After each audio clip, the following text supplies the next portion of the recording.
Hello సహోదరులారా, కొన్ని విషయాలు చెప్పాలనుకుంటున్నాను యేసు ప్రభు గురించి. యేసు ప్రభు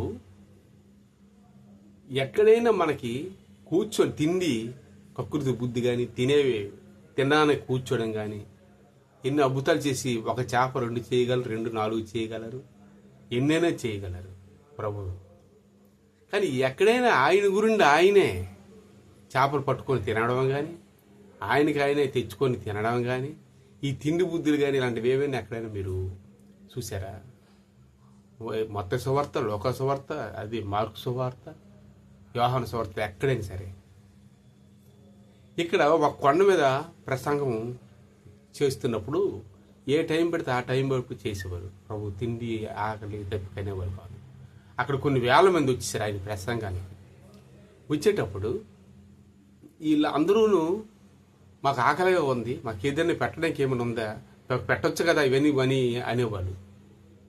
ఏమి తినడానికి పెట్టాలి ఏంటి అని ఆలోచించారు ఆ రోజుల్లో. ఏదైనా కొనుక్కొని తేవాలి అనుకుంటే అంటే మనిషి ఒక ఆకలి గురించి ఆలోచిస్తున్నారు. మీరు తిండి గురించి భయపడవద్దు అని ప్రభు చెప్పాడు. అదేంటి నిలగంటున్నాడు అని ఆలోచించారు.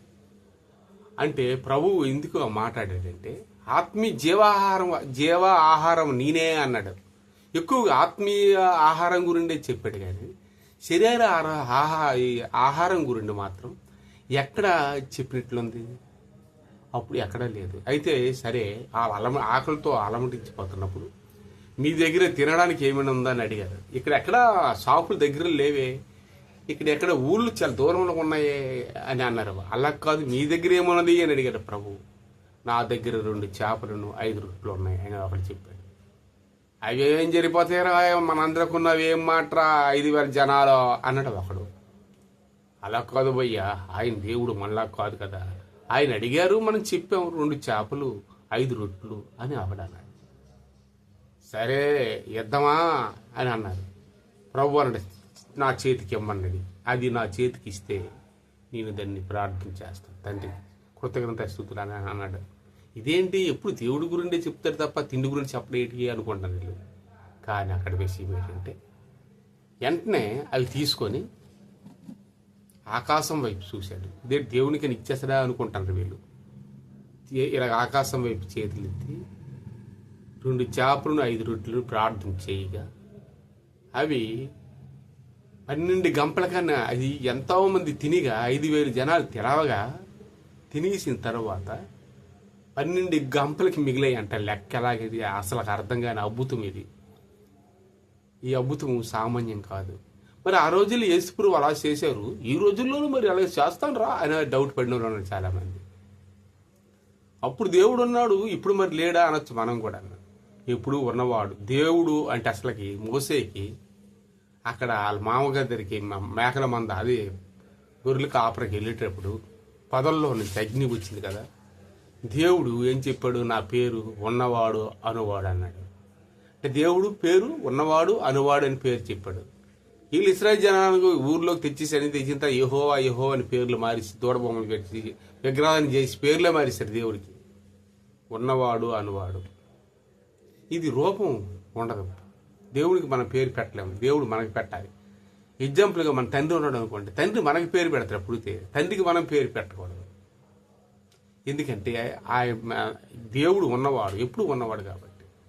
సరే, ఇక్కడ ఏంటంటే ఇక్కడ ఈ ఒక అందరు తినేసి ఎంత హ్యాపీగా సంతోషంగా అందరూ ఉన్నారు. ఇక్కడ ఉన్నవాడు అనువాడు దేవుడు, ఎప్పుడు ఉన్నవాడు అనువాడు.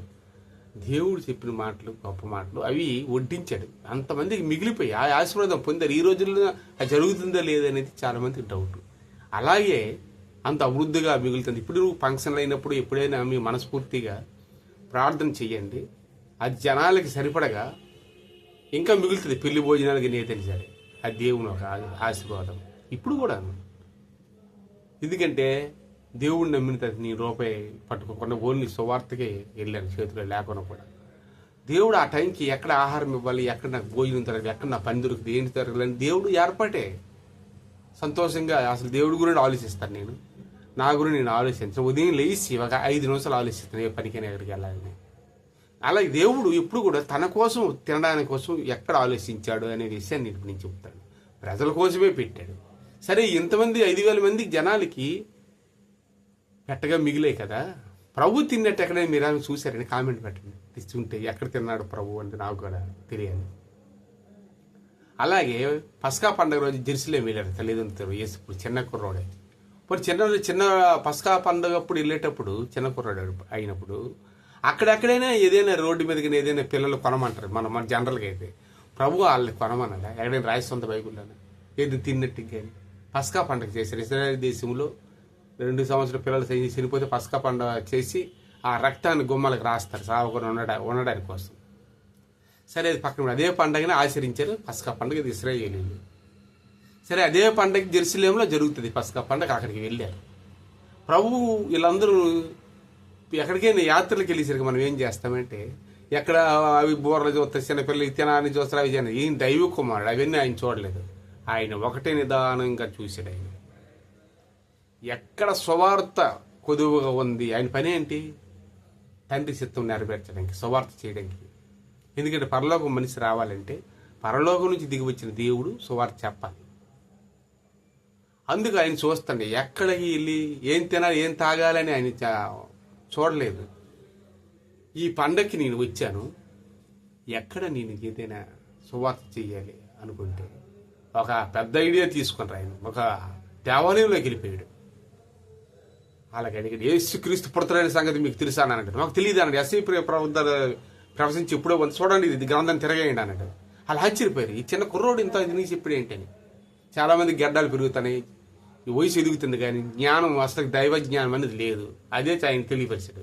మీరు బైబిల్ అన్ని చదివి గ్రహించండి, చూస్తున్నారు కానీ మీరు గ్రహించరు అంటున్నాడు ప్రభువు.